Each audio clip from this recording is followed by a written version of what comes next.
Transcription number 21 start. Now, coming back to the question of minorities, you will please find why this particular resolution has been so widely put in that it might include a religious minority as well, a linguistic minority as well, or an economic minority, as some honorable members rightly pointed out. Now, sir, a question arises whether there ought to be any such protection insofar as a particular type of minority is concerned. I shall deal with the question of minorities at some length, but you will please find, sir, what the honorable mover wants is that there ought to be a permanent minorities commission. It ought to be endowed with statutory powers.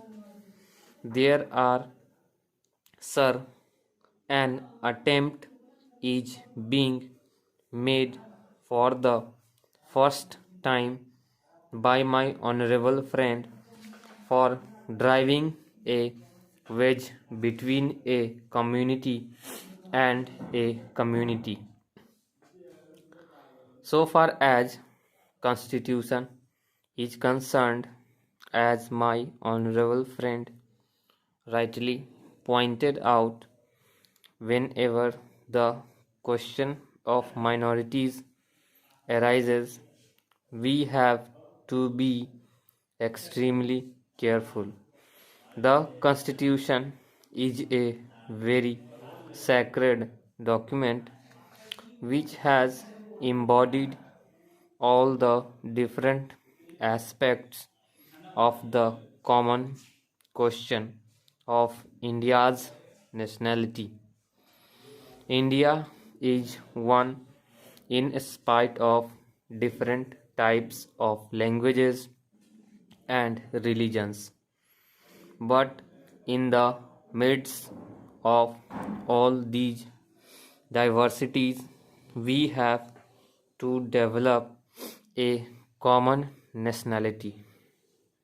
Therefore, whenever we consider the question of the development of the nation and the interest of the nation, you cannot afford to think in terms either of religion or of language. It is true, sir, that there are different religions. It is also true that there are different languages. Therefore, a question arose, and the framers of the Constitution had to devise a constitution in the midst of the unity of India, with certain diversities here and there. For that purpose, what they did was they devised a common nationality for the whole of India, and in so far as religious minorities were concerned, they were given certain rights. I would not go into the details regarding the provisions of the fundamental rights regarding the practice of religion. Certain rights have been given to the religious minorities, and beyond that, it would not be proper to bring in the religious minorities for political rights. For that, we have to be extremely careful. I would also point out that while we have to develop a common nationality, the members of the Indian nation have to understand that we are one nation. Therefore, certain rights in respect of religious minorities were given. They were fundamental rights, and most of them are justiciable rights. Here we stopped so far as the religious rights were concerned. Then a question arose: what ought to be the attitude of not only the government but the society regarding the languages? It was true that there were certain interests of the religion languages. Now, these languages required to be developed, but they were not meant for dividing one man from the other.